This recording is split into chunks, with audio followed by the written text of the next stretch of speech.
In nomine Patris et Filii et Spiritus Sancti. Amen. Salve fratres, te iterum videre Patris Allegro, veritas liberabit vos. Welcome back into the jungle of Protestantism. Keep calm and stay away from Protestantism yang bagi saya adalah perusak kekristenan.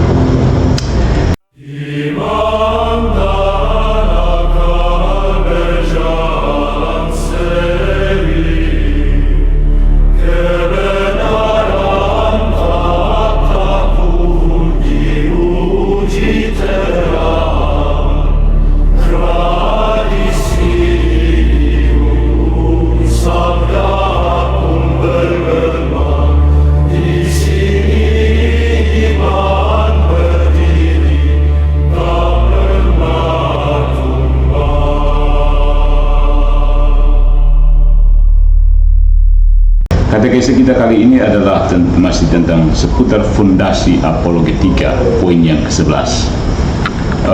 Kali ini tema katekese kita adalah apologetika di era digital. Kebenaran tanpa algoritma, kasih tanpa kebisingan. Iman masuk ke ruang yang tidak netral. Ya. Era digital sering dipuji sebagai ruang kebebasan. Semua orang bisa bicara, semua ide bisa bersaing, semua kebenaran bisa diuji, tapi kenyataannya lebih rumit. Media digital bukan ruang netral, dia dibentuk oleh algoritma, emosi, kecepatan, dan insentif perhatian. Yang viral sering mengalahkan yang benar, yang sederhana mengalahkan yang mendalam, yang marah mengalahkan yang masuk akal. Nah, dalam lanskap seperti ini, apologetika menghadapi tantangan baru. Bukan hanya penolakan terhadap iman, tetapi perubahan cara manusia berpikir, menilai, dan percaya. Apologetika digital bukan soal memperbanyak konten rohani, melainkan soal memulihkan cara bernalar dan bersaksi di ruang yang bising. Ya, bising kayak Protestan. Bagaimana para pemimpin gereja atau kreator konten bisa mengetahui apakah mereka sedang sungguh-sungguh memulihkan cara bernalar atau sekedar menambah kebisingan? Satu pertanyaan sederhana sebagai penguji adalah ini: apakah isi saya, konten saya mendorong orang untuk berpikir lebih dalam atau sekedar memperkuat reaksi spontan dan emosi sesaat? Atau bisa juga memakai checklist reflektif. Saya tampilkan seperti ini. Apakah saya menyajikan argumen yang adil terhadap lawan pandang? Apakah saya mengajak audiens untuk mempertimbangkan, bukan hanya mengamini? Apakah saya mengutamakan kejelasan dan kebenaran, bukan sekedar jangkauan dan viralitas? Jadi langkah-langkah awal ini bisa membantu kita menerjemahkan visi apologetika digital ke dalam praktek yang nyata. Jangan seperti potas ya, edit-edit gambar lalu posting supaya viral. Ada 3 arus dominan sekarang dalam dunia digital kita: saintisme, ateisme baru, dan relativisme moral. Ya, ada 3 hal: saintisme, ateisme baru, dan relativisme moral. Protestantisme masuk 3-3 ini. Saintisme itu ilmu dijadikan agama. Saintisme bukan ilmu pengetahuan. Saintisme adalah ideologi yang menyatakan bahwa hanya yang dapat diukur secara empiris, yang nyata dan bermakna. Segala sesuatu yang tidak bisa diuji laboratorium seperti iman, moralitas, makna, cinta, itu dianggap ilusi subjektif. Nah, masalahnya jelas, klaim saintisme itu sendiri tidak bisa dibuktikan secara ilmiah. Jadi saintisme sendiri adalah keyakinan filosofis yang menyamar sebagai sains. Ketika iman ditolak atas nama sains, yang terjadi bukan kemenangan rasionalitas, tetapi pergantian iman dari Allah kepada metode. Nah, apologetika digital perlu membongkar penyamaran ini dengan tenang, bukan dengan menolak sains, tetapi dengan menolak absolutisasi sains. Ya. Kemudian ateisme baru, kepastian tanpa kedalaman. Kita bisa cium di kalangan apologet Protestan yang di sosial media. Ateisme baru sering tampil percaya diri, agresif, dan simplistis, menyederhanakan. Dia tidak lagi sekedar tidak percaya, tetapi merasa perlu mengejek iman sebagai irasional atau berbahaya. Tapi di balik retorika tajamnya sering tersembunyi filsafat yang dangkal dan pemahaman teologis yang karikatural. Fenomena ini timbul bukan hanya karena kehendak pribadi, tetapi juga didorong oleh faktor sosial dan budaya. Misalnya, pengalaman historis terhadap agama yang dianggap menyesatkan, semangat anti-otoritarian dalam masyarakat modern, dan pola pikir saintifik yang menekankan kejelasan dan kepastian. Sebagian orang mencari kepastian sederhana di tengah kompleksitas dunia modern, sehingga cenderung puas dengan gambaran karikatural tentang iman. Ya, ateisme semacam ini jarang berdebat dengan iman Kristen yang sungguh, the true Christian faith, tetapi dengan versi iman yang sudah disederhanakan. Apologetika tidak dipanggil untuk membalas ejekan, melainkan mengembalikan ke kedalaman pertanyaan yang sengaja dipipihkan, ya, diperkecil, direduksi. Itu soal ateisme baru, ya, muncul di kalangan Protestan. Itu harus kita akui. Relativisme moral apalagi juga muncul di kalangan Protestan. Benar versiku, salahmu urusanmu. Relativisme moral adalah roh dari zaman digital ini. Semua klaim etis dianggap setara selama diucapkan dengan tulus. Tapi dunia yang menolak kebenaran moral objektif justru cepat menghakimi tanpa dasar yang bisa dipertanggungjawabkan. Kita bisa melihat contohnya ketika muncul kasus viral di media sosial, seperti perdebatan tentang cancel culture terhadap figur publik yang dituduh melakukan kesalahan moral. Seringkali debat dipenuhi kemarahan kolektif tanpa kepastian standar benar atau salah, dan berakhir pada penghukuman massal yang tidak jarang keliru sasaran. Inilah wajah nyata kemarahan tanpa kompas.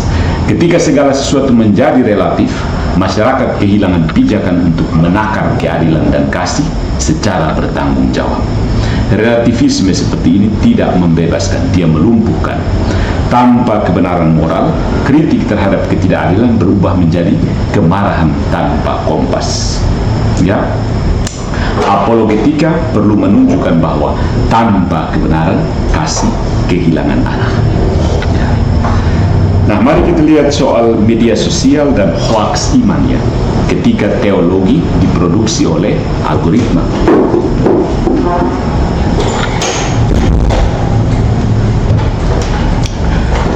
Media sosial tidak membenci iman sebenarnya, dia menyederhanakannya. Ayat dipotong, doktrin diringkas menjadi slogan, dan misteri diperas menjadi konten 30 detik. Persis Protestan. Dalam proses ini, iman tidak ditolak, dia dikerdilkan. Supaya lebih jelas, coba mari kita bandingkan dua umpannya. Feed pertama, seseorang membagikan satu perikop lengkap, misalnya Mazmur 23. Seluruh ayat dihadirkan, membiarkan pembaca merenungkan makna dan nuansa setiap kalimat. Ada ruang bagi misteri, refleksi, dan kedalaman. Feed yang kedua, di sebelahnya muncul reel berdurasi 30 detik. Tuhan itu gembalaku, aku tenang, gak usah khawatir. Dihantarkan dengan latar musik dan visual menarik. Ayat dipadatkan menjadi slogan penyemangat. Aspek pergumulan dan kedalaman hilang, yang tersisa hanyalah pesan praktis instan, mirip proses di Galilea itu. Jadi feed 1 dan feed 2 ini, ya, kontras ini memperlihatkan bagaimana algoritma cenderung memangkas makna menjadi ringkasan cepat, sehingga kualitas refleksi tergantikan oleh konsumsi kilat. Nah, hoax iman berkembang karena dua hal: rendahnya literasi teologis dan tingginya emosi identitas. Persis netizen Protestan di luar sana. Sebuah studi pada tahun 2022 menunjukkan bahwa lebih dari 60% konten bermuatan agama yang beredar di grup media sosial Indonesia mengandung misinformasi atau distorsi ajaran. Orang membagikan klaim teologis bukan karena benar, tetapi karena cocok dengan posisi kelompoknya. Algoritma memperkuat pola ini, yang menguatkan emosi diangkat, yang menuntut berpikir ditenggelamkan. Apologetika digital tidak bisa sekedar ikut ramai. Dia harus berani lambat di tengah budaya serba cepat. Kejelasan lebih penting daripada jangkauan. Ketepatan lebih penting daripada sensasi. Ya. Ada tantangan yang terbesar, iman yang diprivatisasi. Di era digital, iman sering dipersempit menjadi pengalaman privat. Iman saya, kebenaran saya. Klaim kebenaran objektif dianggap ancaman bagi toleransi. Akibatnya iman boleh ada, asal diam. Apologetika menolak dikotomi palsu ini. Iman Kristen sejak awal adalah iman publik. Dia berbicara tentang realitas, kebenaran, dan makna hidup manusia. Kalau iman tidak boleh dibicarakan di ruang publik, maka bukan iman yang bermasalah, tetapi definisi publik yang terlalu sempit. Ya. Berikutnya, bersaksi dengan kebenaran dan kasih. Ini jalan yang tidak populer. Apologetika digital yang sehat, tidak agresif dan tidak pasif. Tegas tanpa kasar dan lembut tanpa kompromi. Ini bukan keseimbangan sentimental, tetapi adalah disiplin rohani dan intelektual. Ada beberapa prinsip kunci. Jangan bicara sebelum paham. Banyak debat digital gagal karena orang menanggapi karikatur, bukan argumen nyata. Mulailah dengan mendengar, bertanya, bukan langsung menanggapi.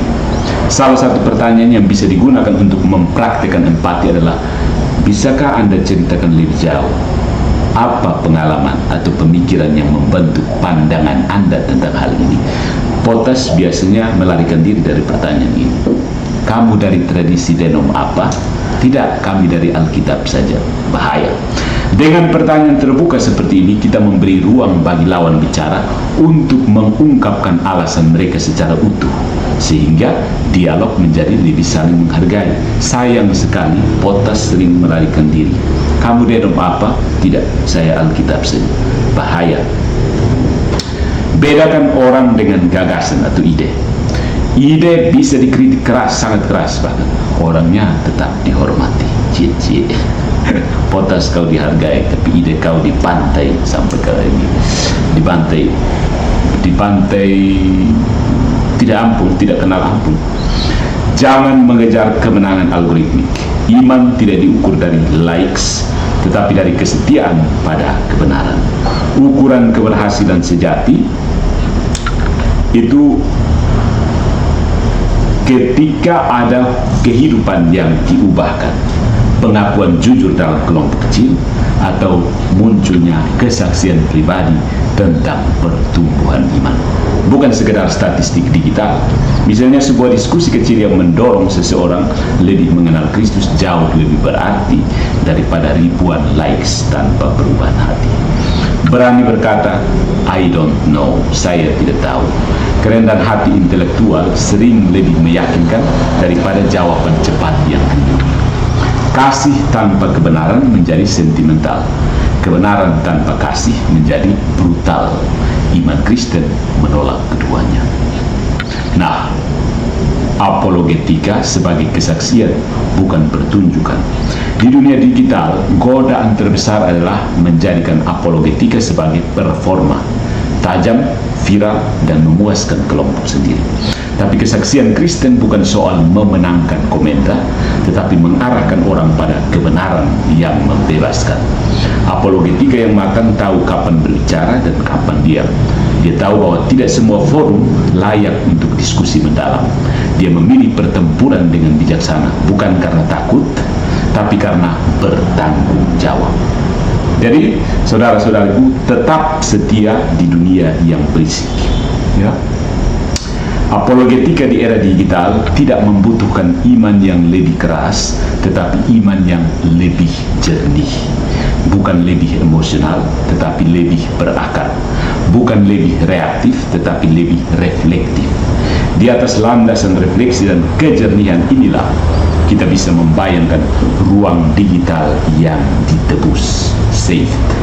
Ya, tempat di mana pertukaran ide, gagasan terjadi dengan rasa hormat, diskusi menumbuhkan pengertian, dan perbedaan memperkaya bukan memecah. Jadi bayangkan komunitas maya yang bukan sekedar tempat berlomba mencari perhatian, melainkan ladang tumbuhnya pengharapan, di mana algoritma tidak hanya memperkuat kebisingan, tetapi mendorong percakapan yang membawa terang dan pengharapan. Pengharapan akan kesatuan maksudnya, yaitu banyak orang meninggalkan bidat-bidat dan kembali ke gereja Kristus. Kita dipanggil bukan hanya menjaga iman di tengah dunia digital, melainkan menjadi garam dan terang, menghadirkan wajah Kristus di ruang yang dahulunya bising, kini jadi tempat bertumbuh dan saling membangun. Di tengah saintisme yang menyempitkan akal, ateisme yang menyederhanakan iman, dan relativisme yang mengaburkan kebenaran, tugas apologetika tetap sama seperti sejak awal, memberi alasan tentang pengharapan yang ada pada kita dengan lemah lembut dan hormat. Kebenaran tidak perlu algoritma untuk menjadi benar. Kasih tidak perlu kebisingan untuk menjadi kuat. Dan iman yang dewasa tidak takut masuk ke ruang digital. Asal gereja, setiap orang percaya dan komunitas Kristen tidak lupa siapa yang mereka wartakan, yaitu Kristus sendiri. Dan penting untuk memperjelas kerangka berpikir. Jadi kalau gereja Katolik jelas, tapi kalau dari Protestan tidak jelas. Kamu dari denom apa? Mereka biasanya menghindar. Ini bahaya untuk apologetika digital. Bagaimana cara mereka bersaksi di dunia digital sebagai tubuh Kristus yang hidup kalau bersembunyi di balik Alkitab mengatakan demikian? Podcast Alkitab tidak bisa berkata apa-apa. You yang baca dengan tradisi komunitas Anda, lalu percaya bahwa tradisi komunitas Anda tidak bisa salah. Bukan? Mari kita berapologetika di ruang digital. But keep calm and stay away from Protestantism.